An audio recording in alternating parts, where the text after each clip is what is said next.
A look at one of the longest-standing NDSU traditions, and how students work to get the arena and the animals ready for the big day.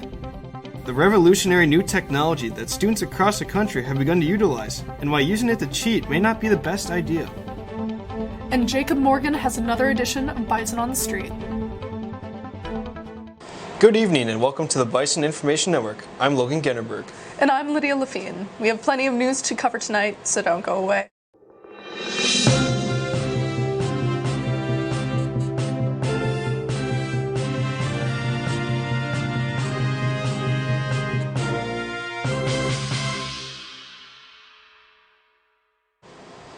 Thanks for joining us tonight. NDSU's Saddle and Sirloin Club held their annual Little International show over the weekend. Reporter Coy Hartle has more on the story. Over the weekend, NDSU's Saddle and Sirloin Club held their 97th annual Little International show at the Shepherd Arena on campus. Here we are with our showmanship contest. We have 5 species of animals, beef, dairy, sheep, swine, and new this year we have goats in the showmanship contest, and then we also do a public speaking contest and a ham curing competition as well. As a part of the showmanship competition, over 100 NDSU students were assigned to an animal to show during the event. Beef and dairy heifers have 4 weeks, and the sheep, swine, and goats all have 2 weeks to prepare their animals, and they have to get them ready by getting them used to being handled. Each species has its own unique way of being showed, but yeah, it just involves a lot of hard work for all of our members to get them ready for tonight and for the big show. Each class of contestants were judged on their showmanship of the animal, including things like showing proper control of the animal and positioning it for the judge to see clearly. Contestants also were responsible for cleaning and grooming the animals before presenting them at the show. The top showers from each round were then selected to come back for the championship rounds later in the evening, where an overall showman was crowned. We have lots of awards to give out tonight, some cool belt buckles, some scholarships, and our overall champion takes home the trophy cowbell at the end of the night. While the Saddle and Sirloin Club worked tirelessly to put together this year's show, members like Caleb believe the community aspect makes it all worth it. The last week before the show, we spent so much time here in Shepherd Arena together working to put on the show, whether it's hanging all those miles of streamers in the rafters, or getting everything, all the artwork done, or getting everything spiff and span, or putting those last final touches on your animals. There's just a lot of time spent together with other NDSU students, making connections and lifelong friendships, and that's my favorite part. From Bison Information Network, I'm Coy Hartle. Freshman Rose Wendell was named the overall showman for this year's show. Coming up next Tuesday, the Student Activities Office will be hosting a Taste of Mardi Gras. In celebration of the holiday, there are opportunities to try out a variety of local cuisine to the south, as well as get into the spirit for Mardi Gras. You can find the festivities on the main floor of the Memorial Union near the Student Activities Office. You may have heard about the play Alabaster over the past few months. At the end of January, the play was selected to perform at the Regional Kennedy Center American College Festival in Des Moines, Iowa. This was the first time that Theater NDSU has been invited to perform a play at the festival. The play was met with applause as multiple students were awarded for their performance. Angeli Lowe was awarded the Marin Makeup Award, and Che Flory won Outstanding Dramaturgy. Also recognized at the festival was Drew Relling, a Grand Forks native, as a finalist for the festival's musical theater intensive program. The Human Progress and Flourishing Workshop will host another event this Friday. This week features Gina Gorlin, a clinical associate professor of psychology from UT Austin.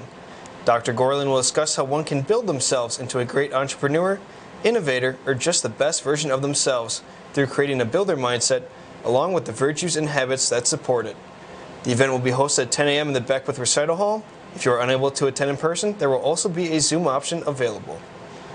Need something to do during the week? Want to learn a little bit more about Black history? The Afrique Performing Arts Show has you covered, with live performing arts showcasing Black culture and excellence. From poetry to singers and dancers, there will be plenty to choose from. The event will be put on Wednesday from 7:30 to 9 p.m. in the Memorial Union Ballroom and is free to attend. A new artificial intelligence program called ChatGPT is changing the way that many people think about AI's role in everyday life. Reporter Coy Hartle, along with some help from the AI itself, has more on how this affects students. College students have long been known to be early adopters of new technologies, and the latest addition to their arsenal is ChatGPT, a language model created by OpenAI. But what effect is this new tool having on students, particularly those at North Dakota State University? ChatGPT has quickly become a popular tool for students at NDSU who use it for a variety of purposes, from writing papers to solving difficult homework problems. The technology, which uses artificial intelligence to generate human-like responses, has been embraced by students as a quick and easy way to get answers. But ChatGPT is not without its critics. Some argue that relying on AI to answer questions could result in a lack of critical thinking skills and creativity. Others worry about the potential for misuse, with students copying and pasting answers from the AI instead of doing their own work.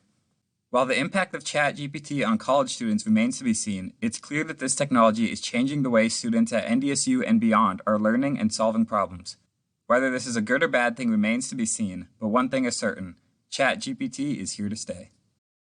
But perhaps the craziest thing about this technology is that much of the work is indistinguishable from human work. And in fact, up until this point, the entire script for this news story was generated by ChatGPT. By simply putting in a short prompt, the AI was able to generate the script all by itself, complete with footage ideas in less than a minute. But students should think twice before using AI to lighten their course load. OpenAI admits that it can generate incorrect information, and the AI itself has reportedly made up references when asked to cite its sources. AI detection tools are also being developed for professors to ensure that work is being done fairly. And while it's uncertain where AI technology will go from here, it's very possible that we could be in the beginning of a new era in the digital age. From Bison Information Network, I'm Coy Hartle. If you want to know more about ChatGPT, make sure to visit openai.com. The Office of Multicultural Programs will be hosting a showing of the 1976 classic movie, Black Indians of New Orleans. This film will cover traditions and manifestations of remembrance of past struggles against white oppression. The film is expected to start at 3:30 p.m. in the NDSU library in room 110. Need something to get you out of the dorm? Want to dust off those old cowboy boots and get your swing dance on? The NDSU Western Swing Dance Club has you covered with their ballroom barn dance. The event will start with lessons for those who may be new or rusty, followed by an open dance. The dance will be hosted in the Oshedi Sacoan Ballroom from 7 to 10 p.m., and all are encouraged to attend. Earlier this week, Jacob Morgan quizzed NDSU students on entertainment trivia. Let's see how they did. Bison Information Network. I'm back for another edition of Bison on the Street, and I'm here with James Peterson, Brendan Moreland, Parker, Caitlin Blotsky. And I'm going to ask James some questions about entertainment here. So, James, do you know the music festival that hosted over 350,000 people in 1969? I do not. Woodstock. I cannot. in 1969. I gotta think one that's been gone for a while. Burning Man? I don't know. No, it's actually Woodstock is the name of it. So the second question here is, what is one of the top 3 highest grossing movies of all time? Avatar. Avatar? Dark Knight. Avatar. That is correct. That is the second highest. Can you name 2 members of the Beatles? John Lennon and Paul McCartney. John Lennon and Paul McCartney. No, I can't. I can't. No? No. Nope. All right. It was actually John Lennon, Paul McCartney, Ringo Starr, and George Harrison. So easy. Okay. Can you name one of the 3 highest grossing actors of all time? Ryan Reynolds? Matthew McConaughey. I know Clint Eastwood. He did a lot of movies. Leonardo DiCaprio. No, he is not. No.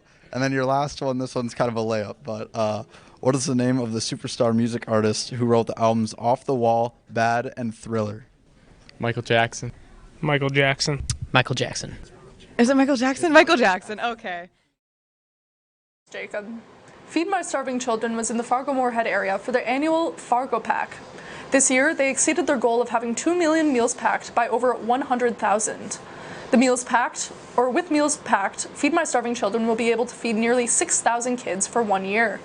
Next year, the Fargo Pack will be hosted at the Fargo Dome from January 5th to the 15th. They have an ambitious goal, though, hoping to pack 10 million meals next year. To aid in the efforts, you can sign up at fargopack.org. The North Dakota Senate voted 38-6 to pass a bill capping the price for insulin for public employees. Despite this, the legislation still faces a major hurdle.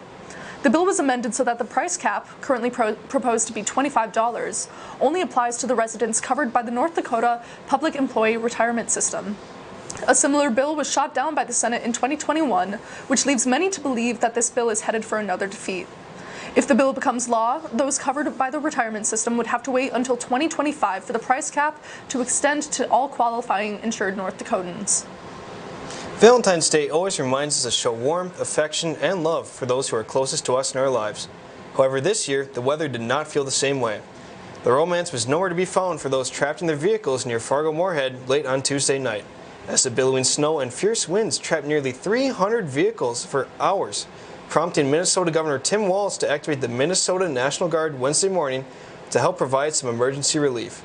The conditions were so rough that several support and patrol vehicles were stranded themselves in their attempts to help stranded motorists. Vision was so poor on the highways that traffic came to a literal standstill in the whiteout conditions, with many stopping where they were at and choosing to wait it out. Snowdrifts piled around the parked cars, and some were unable to leave their vehicles for up to 14 hours, using their fuel to keep the heat running as long as they could. Troopers gave out rides to those who ran out of fuel, taking them to the next hotel or gas station.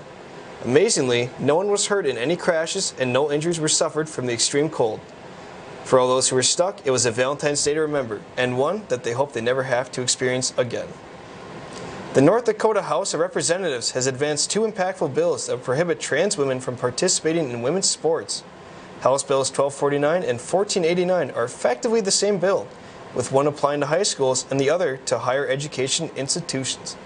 Those in favor of the ban say it's common sense, claiming that allowing trans athletes to compete in women's sports takes away opportunities from those same female athletes. Those in opposition say that if this legislation became law, it could lead to brutal repercussions from the NCAA and other athletic organizations. Similar legislation passed both chambers last session, but was vetoed by the governor. However, both bills were passed by veto-proof majorities this time around and will head to the Senate. Yesterday evening, 2 male suspects were arrested after a shooting at a mall in El Paso, Texas. Within 3 minutes of the shooting, off-duty officers who were working security in the mall had responded and apprehended one of the suspects. One victim was pronounced dead at the scene, and 3 others were taken to local hospitals. The shooting follows another mass shooting in the same area in 2019 at a neighboring Walmart that left 23 dead and nearly 24 more injured. Local police say there is no more danger to the public, though the mall remains a crime scene and remains closed as of noon today. If you have not heard about East Palestine, Ohio, you are not alone. The town of nearly 5,000 has been at the center of one of the worst train derailments in history for the past few weeks. The derailment of a train carrying hazardous materials has prompted environmental concerns and chemical fears for residents and has even caught the attention of many on Twitter and other social media sites as well. One of the main chemicals that was spilled was vinyl chloride, a chemical used to produce a PVC polymer. Vinyl chloride is a flammable gas with a sweet odor and a boiling point of around 8 degrees Fahrenheit, meaning it was released in gas form when the derailment occurred. Norfolk Southern Railroad and local authorities urged any residents within a 2-mile radius to evacuate the area, as inhalation of the toxic chemical can cause increased risk of liver, brain, and lung cancers, along with lymphoma and leukemia. NSR conducted what they have called a controlled explosion, where they allowed the substances to leak into a pit and lit them on fire. Government officials approved of the release, stating that waiting for the tanker cars to break down may have been more problematic. Residents in the area are skeptical at best, with many reporting headaches and rashes, along with some even sharing videos of their livestock and pets dying after the derailment occurred. One of the most popular videos has been of nearby lakes and rivers where thousands of dead fish have been washing up after the toxic spill, with a visible chemical sheen on top of the water. The next few months will be something to follow as more details come out surrounding the spill and the lingering effects it will have on all those it impacted. When we come back, we'll have sports with Dash Menzel, as well as a look ahead at the weather forecast. Don't go away. No kid deserves to go hungry, but try as they might, not every family can afford to put food on the table every day. That's why the Great Plains Food Bank and their partner agencies work every day to bring food to our hungry neighbors. Every dollar donated can provide 4 meals for those in need. Go to greatplainsfoodbank.org and donate today, so no kid in North Dakota ever has to go hungry. My name is Becky Parker, and I'm a news anchor at WDAY-TV. I graduated from NDSU in 2010 with a degree in journalism, broadcasting, and mass communication technologies, and then I had an emphasis on broadcasting. Principles of broadcast production and advanced broadcast production. Those were favorites because they were the most relevant for career experience. You're calling people for interviews, you're writing an article. It doesn't just feel like an assignment, it's like actually doing it. I was the news director for the first full semester of the Bison Information Network. The BIN advisor here was very much invested in me to actually have a career in broadcasting. He helped me get my internship and my first job. The people in NDSU's Department of Communication are really interested and helpful in getting students the connections that they need in order to get a job beyond school.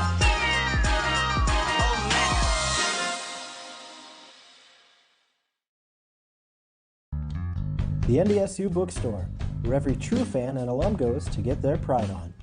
Gear up with a variety of high-quality t-shirts, sweatshirts, hats, and more.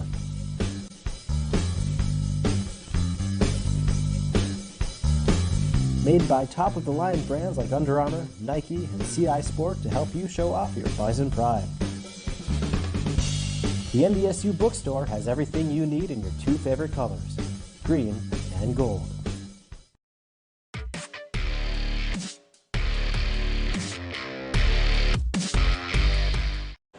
The pressure is rising as we get closer to the Summit League Conference basketball tournaments. The men's team came into this past weekend ranked 5th in the conference standings after losing to South Dakota and to South Dakota State. However, coming back to Fargo, they definitely didn't disappoint the home crowd against Omaha.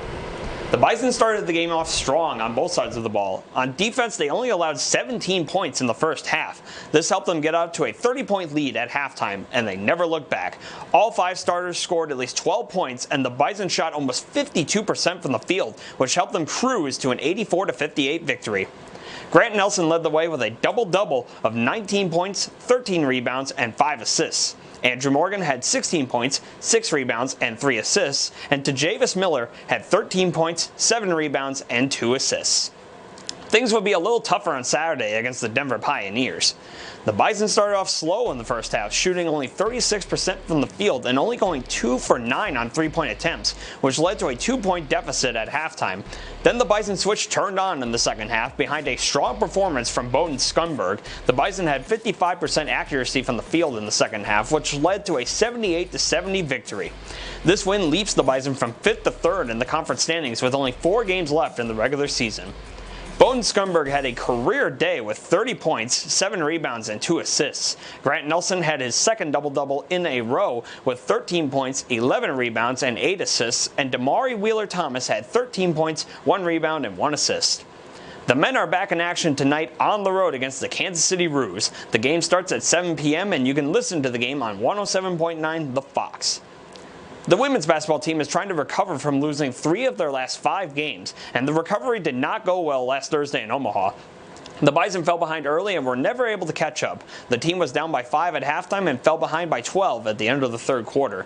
They outscored Omaha by 7 in the final quarter, but it wouldn't be enough as the Bison ended up losing 63-58. Elle Evans led the way in scoring with 16 points, 15 rebounds, and 2 steals. Heaven Hamling scored 10 points, 6 rebounds, and 4 assists. Emily Banky had 8 points, 7 rebounds, and 2 steals. And things unfortunately did not get much better on Saturday as the Bison traveled to Denver. The offense improved, but the defense struggled mightily as they gave up 19 or more points in every single quarter en route to an 83-71 loss.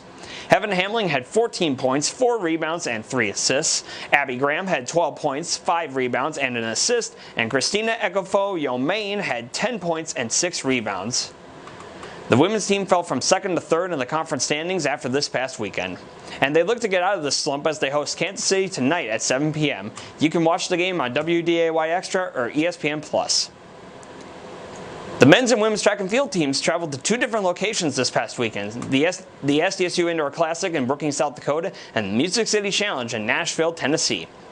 For the men, Jared White took first place in the pole vault with a leap of 5.2 meters. Zach Johnson ran a personal best in the 3,000 meter with a time of 14 minutes and 28 seconds. Blake Yanati beat the NDSU record in the 60-meter hurdles in a time of 7.93 seconds, and Jacob Rodin beat his own school record in the indoor 800 meter with a time of 1 minute, and 48 seconds. For the women, Grace Emaneth won her 6th straight meet in the pole vault with a leap of 6.07 meters, which means that she is still undefeated on the season.